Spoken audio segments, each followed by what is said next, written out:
Hello, welcome to KV Institute's program on effective communication. By implementing the thoughts and techniques in this presentation, you would be able to communicate effectively. Through this part of the program, we offer an exciting and innovative way and approach to develop your communication skills. Let's see more about effective communication. Every person you speak with is an individual. So, often people tend to treat everyone in the same way.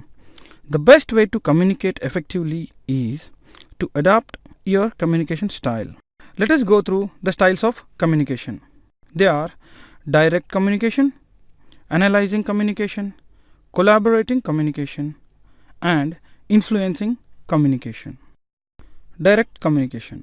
Direct communication is focused on taking action and getting the results. This type of communication is very direct, specific, and precise. Direct communicators normally have a clear thought process and a very clear opinions. They have absolute terms, and these are people who tend to see things in black and white. People who have this type of communication are go-getters, and they at most of the times avoid delays. To be an effective communicator, you should be specific, be able to give complete information, be able to speak confidently, and be able to focus on the task. Now, analytic communication. Analytic communication is focused on analysis and accuracy. This type of communication style centers on classifying and correcting information.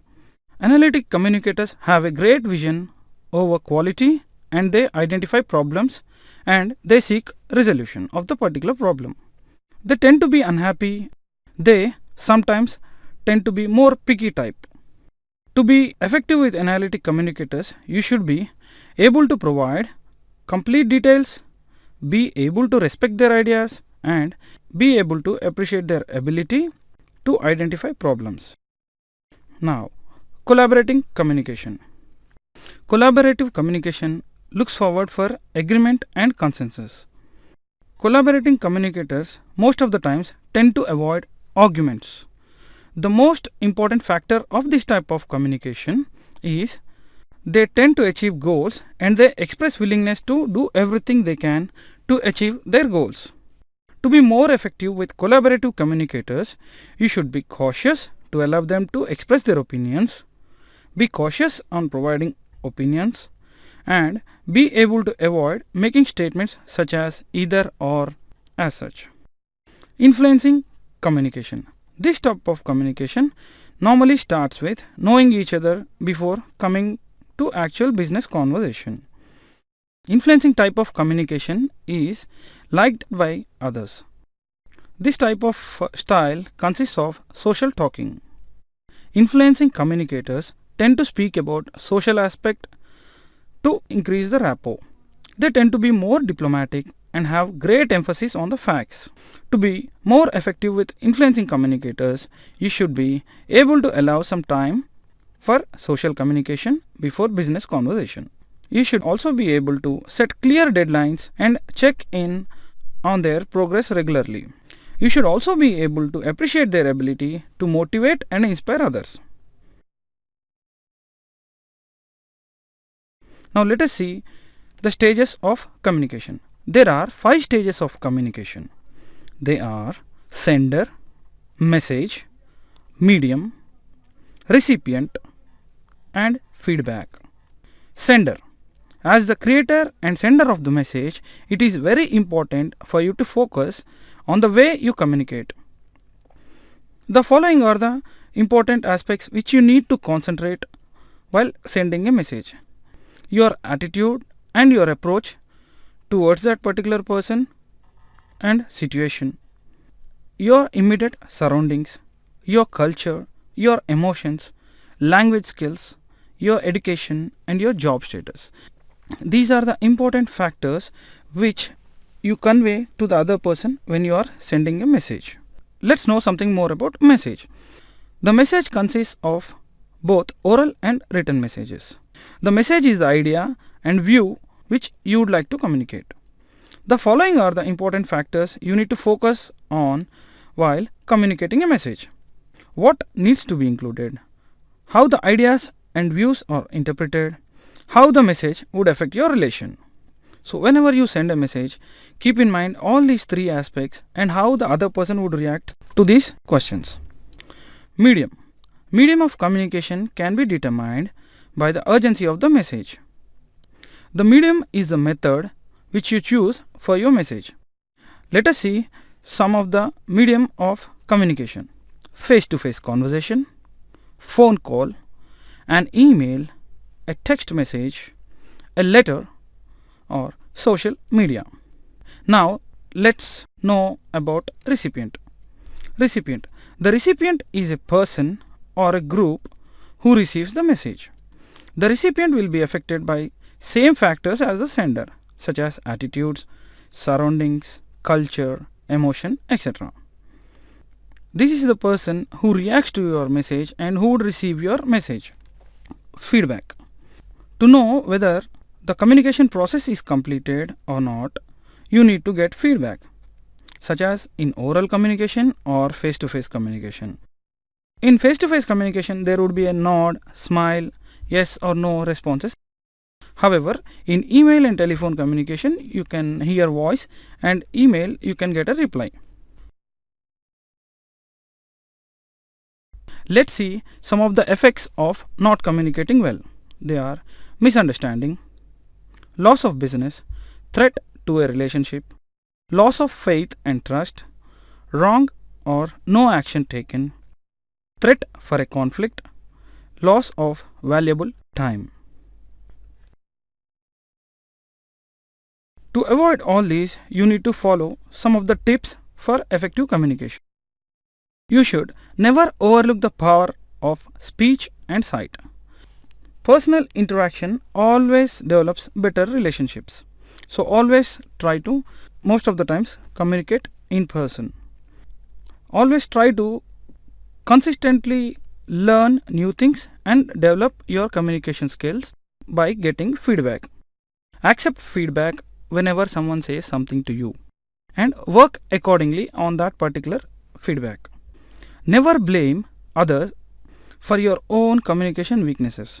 You are the person who will be responsible for your weaknesses. So you need to work on your weaknesses and improve your communication. Always try to concentrate and focus on the stages of communication and how effectively you would be able to communicate, and the message you are forwarding, how the sender receives it and reacts to it. Now let's go through email etiquette. Let's see what you would be learning from this particular chapter. Meaning and use of the email, types of emails, how to communicate effectively through an email, and email etiquette. Email etiquette. When compared to face-to-face communication, email is very easy to interpret as there is no concept of facial expression or voice. Every one of us would have at least once or more than once have had the experience of misunderstanding an email. That is the reason it is important to learn some email writing skills before you start sending emails. There are three important factors of email etiquette. They are understanding, structuring, and proofreading. Understanding. This is understanding your audience. Before trying to understand your audience, you need to ascertain certain factors such as who you are writing for, why are you writing, what is the recipient expecting from you or someone else, how will your message influence the reader, who you are writing for. Always try to figure out who you are writing for. This will help you to place the exact information you are trying to communicate in the message. Why are you writing? Try to ask yourself why are you writing that particular email. This helps you to be concise and also helps you to provide correct information about the message, and also helps you to keep the message related only to the reader and the subject. What is the recipient expecting from you or someone else? Before sending any email, you always try to think carefully about the information the recipient is expecting from you. You need to avoid any unnecessary information in the message. Never try to make things more complicated than they actually are, because if you are careful enough, then definitely the message you are forwarding would clearly convey the information which you wanted to send. Always think, how will your message influence the reader? The information which you provide should be accurate. Never send false information or inappropriate information to the reader. The information should always be in the recipient's best interest. Always make sure the message which you send, when the reader reads it, he should feel interested and he should get more information about it, and he should feel enthusiastic about the message and the information which you send. Try to avoid some words like I believe, I think, I would, I will try, such as, because this means the message which you actually send would definitely create ambiguity, doubts, and unnecessary thoughts in the reader's mind. Structuring your message. There are 4 important concepts in structuring your message. They are subject line, opening, content, and closing. Subject line. Subject line reflects the message content. It should be specific and catchy. Opening line. A good opening line would definitely create an interest in the reader's mind. Content. Whenever you are sending an email, do not send in paragraphs and loads of bulk information through an email. Always try to be specific, and the content which you are forwarding through the email, you always try to put it in bullet points. So it would be very easy to understand. It should be in a mode of summarizing model, wherein the reader easily understands the information which you have forwarded. Closing. Closing with a summary always leaves a great impression. Whenever you send an email, always try to summarize in the last paragraph and clearly mention your opinion and what you are expecting from the reader. Now, the most important aspect of sending an email would be proofreading your message.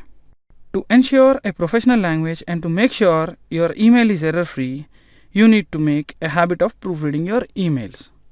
Let us see some of the important proofreading guidelines, which is language, meaning, spelling, punctuation, and casing. Language. Always try to be clear and concise on your business language. Meaning. Make sure that the meaning of the message is correct and accurate. Spelling. Always spell check for grammatical errors using spell checker. Punctuation. Whenever you send emails, check for punctuation marks like question marks, periods, commas, and appropriate punctuation accordingly. Casing.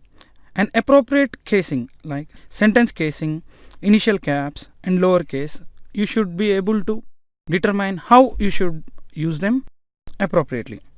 Always make a habit of reading your emails before sending, and also keep in mind you need to add recipient list at the end of all the above procedures only.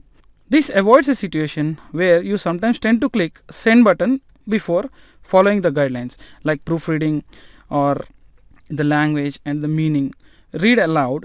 You be in the reader's place and read the message and try to understand whether there are any errors or whether you are getting the correct information accordingly or not. Now let's go through telephone etiquette. From this chapter, you'd be able to know the use of telephone, types of telephone conversations, how to communicate through telephone, and telephone etiquette. Why someone would communicate through a telephone? Because its speed, it is fast, and it is reliable, and it is a mode of personal communication, and also you'd be able to get an instant feedback on the message. In the field of communication, telephone is undoubtedly the most important tool. To make timely decisions which make a very big difference, telephone communication is the best way of communication to choose. Speed. Instead of writing a letter or drafting an email, the telephone is a much quicker tool. It needs just to dial a number. Personal communication. Telephone creates an opportunity to hear other person's voice straight away. Though you might not be able to see the person, you can hear the voice and use your imagination to build the rapport. You can always receive an instant feedback over the telephone. You can discuss the topics in detail and make the decisions accordingly. Let's see how to become a thoughtful communicator. Always try to pick the call with full attention. To build up your relationships, always speak friendly and in a bit of an informal tone. It creates rapport very quickly. Sometimes some people over the phone need time to think. So kindly be patient and hear and try to listen what others are saying. Always try to keep consistent focus on the call and not on something else. Some people while on the call tend to write something on the notes. They sometimes might be texting over the phone or they might be working on the computer. This certainly doesn't help you to communicate effectively. Now let us see how some of the weak expressions that can be made very strong by saying them in a different manner. Instead of saying hello, say good morning. This is Dr. Venu's office. Gopal speaking. How can I help you? This would be a better way of communicating. Instead of saying I'll call you back soon, you can say I'll call you back within the next 30 minutes. Whenever you say I'll call you back soon, that creates an ambiguity. There is a point of question whether you might be calling him in 30 minutes or 1 hour or the next day. So always specify the time when you'd be calling him back. Instead of saying you have got the wrong department, I'm sorry, you have got the wrong department, it would be always better to say I'm sorry, you have been put through to sales or some purchasing department. You need to get through some other department. I'll try to help you out and I'll transfer the call.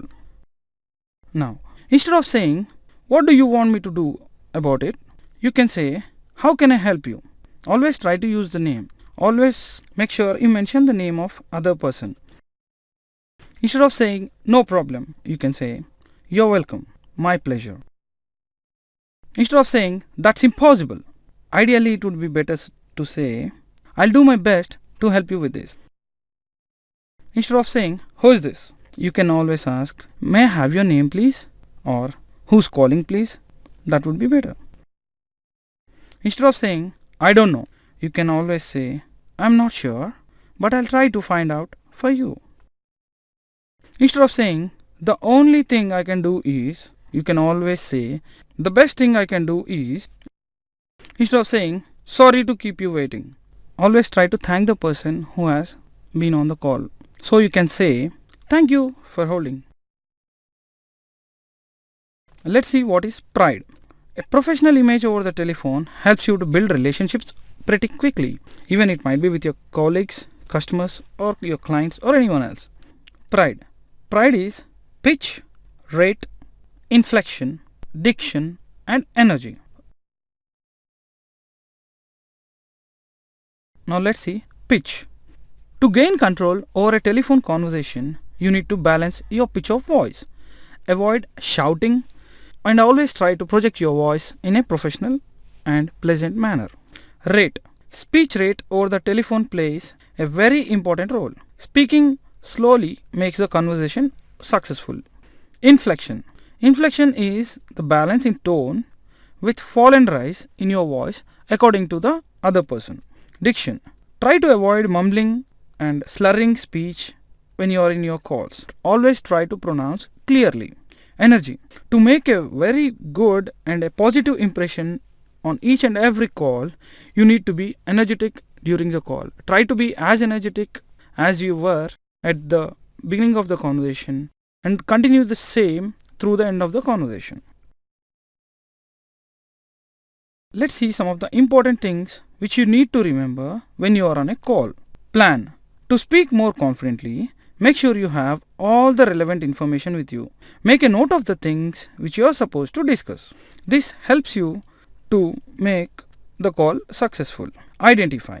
Try to identify and introduce yourself clearly and the reason you called. Always try to identify yourselves by saying, my name is Venu. I'm calling from so and so organization. The reason why I call you for is, and you should start the conversation. Convenient time. Make sure you ask the recipient whether it's the convenient time to speak or not. Or you can simply say, Is this the right time to speak to you, sir? Or do you want me to call you back? That would be great. Listen. Always try to listen carefully and make a note of the important points throughout the discussion. Try to avoid multitasking when you are in a call.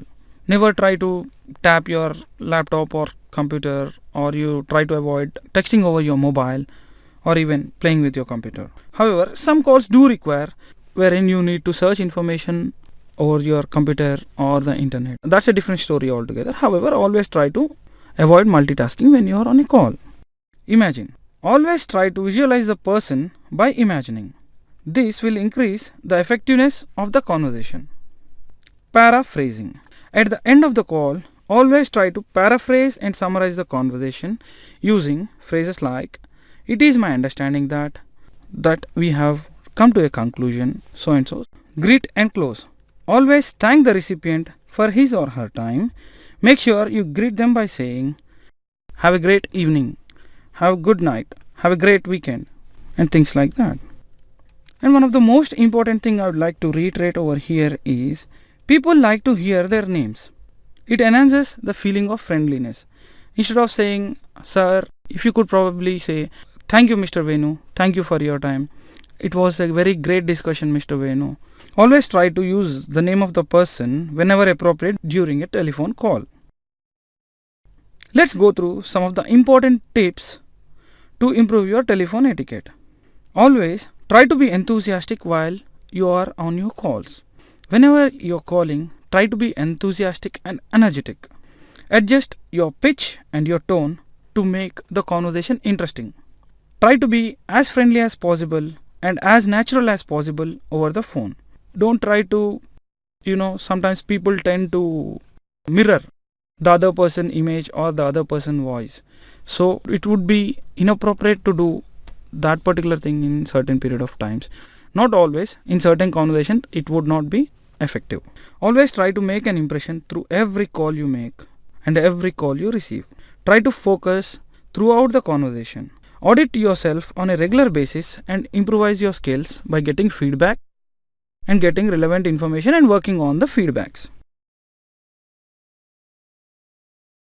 Let us know something more about assertive communication. Through this chapter, you would be able to know meaning and use of assertive communication, how to communicate assertively, benefits of assertive communication, how to improve your communication through assertiveness. Assertiveness is the ability to express your emotions and needs without violating the rights of others and without being aggressive. To be an assertive communicator, you need to work on 3 important factors. They are honest and straightforward, respect others' feelings, body language and tone. Honest and straightforward. To be honest, it needs a lot of determination. The following are the factors a person should need to concentrate while communicating honestly. Emotions. Know your emotions and express them honestly. Statements. Try to express opinions with statements such as "I." Using statements with "I", they take ownership and they express ownership of your conversation. Accuracy. Do not depend on judgments. Depend on accurate analysis. Do your homework accordingly and speak accurately. Language. Always use a direct language. In the sense, use a direct speech. Avoid things such as "I believe that particular information." Always try to say, "I appreciate the other's feelings and I appreciate the statement given by so and so person. However, I feel that if in that particular situation, this would have done in a much better way." This definitely will not hurt others. However, you'd be able to express your opinions straight away. Respect others' feelings. To respect others' feelings, you need to follow 3 important factors, which are opening, feelings and being natural. Opening. Always start your conversation with a positive point by saying things such as, "I appreciate that particular message and I really appreciate that this person has done so and so. That was good. That was really good." And then you need to start your conversation. Always try to express your feelings by saying things such as, "If I were you, I would also felt the same," and things such as, always shows your assertiveness wherein the other person feels comforted. Being neutral. Always try to be neutral when expressing your opinion. Do not hurt others. Body language and tone. Let's see some of the important aspects one needs to focus to maintain assertive body language and tone. Maintain eye contact and match them with the message. Whenever you are trying to communicate with a group of people, always try to show a lighthouse effect wherein you will be looking into each and everyone's face and expressing your opinion. This creates interest in the reader's mind, or this creates interest in the group. Standing upright or sitting in a comfortable position. Always try to stand in an upright position when you are standing in front of a group of people. Leaning towards side and bending or nodding your head sideways, this doesn't convey the message appropriately. Try to use hand gestures as and when appropriate, but try to maintain gentle gestures. Don't move your hands too fast wherein the group or the people or the audience you are trying to speak with might get distracted. Always try to speak clearly and maintain a neutral voice and keep constant speech rate, and also keep smiling throughout the conversation or throughout your presentation. Let's see the benefits of demonstrating assertive behavior. By demonstrating assertive behavior, you'd be able to experience a great number of benefits. You'd be able to feel good about the encounter. You feel respected. You'll definitely know the interaction haven't wasted your time. You'll try to understand what's being said, and your audience also will understand what you have said. Because when you are around an assertive person, that person never pushes you around and gives you enough space and time to make your own decisions and to know your own decisions as well. Thus, by implementing the thoughts and techniques in this presentation, you'd be able to communicate effectively and you'd be a successful, effective communicator. So, as you have learnt many things about communication, assertive communication, effective communication, email etiquette and telephone etiquette, you practice them. These cannot be built in one day, and by consistent learning and getting feedback from others, I assure you, you'd be a very good communicator. So, wish you a good luck on this. Hello, welcome to KVIS Complete Home English Learning Program. This course is designed to improve the way you communicate. We will go into great detail on spoken English, effective communication, and most importantly, interview skills. We will help you with basics to avoid common pitfalls and help you to be successful. Let's go through KVIS program on interview skills. By implementing the thoughts and techniques in this presentation, you are going to increase your success rate in interviews tremendously. Although you might or might not be familiar with the techniques mentioned in this program now, these techniques and ideas are not particularly difficult. I call this would definitely give you enough insights on how to deal with an interview. Through this part of program, we offer an exciting and innovative way and approach to develop your interview skills. We make you to step ahead to demonstrate how to prepare your interview answers, which includes exercises which are very easy to understand and implement, and they will help you to improve your interview skills.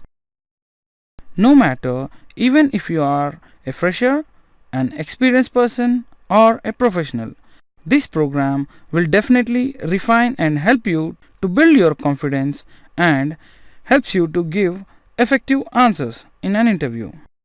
After this unit, you'd be able to build trust and rapport with the interviewers, respond to toughest interview questions, and able to mention all your achievements. No matter how technically brilliant you are, if you do not gain trust and establish rapport with the interviewer, the chances for you to get that particular job are pretty less. However, the skills and techniques you develop from reading and practicing according to the instructions in this program would definitely not only win the job for you, but also enable you to get a rewarding career. Let us begin with an introduction on types of interviews. Types of interviews. There are 5 types of interviews, which are interviews with recruiting agencies, interviews with headhunters and employers, interviews with personnel, HR and managers, assessment centers, and psychometric tests. Let us go through them briefly. Interviews with recruiting agencies. There are many reasons why a recruiting agency is recruiting you. You might have approached them, they have advertised the job, and you might have responded to the advertisement. It might be through job portals, or the company which you have applied for recruits through that particular recruiting agency. The next slide would be on interviews with headhunters and employers. Interviews with headhunters. A headhunter is a person who approaches you to speak with you about a potential job opportunity that you have not applied for. The headhunter only deals with senior roles and well-paid jobs, and those are the jobs which require specific skill sets. Interviews with employers. These interviews are conducted at the company or employer's office. You may have applied online on the company's website, an advertisement in the newspaper or magazine. Personal, HR and manager rounds. Personal HR interviews are a bit hard to predict.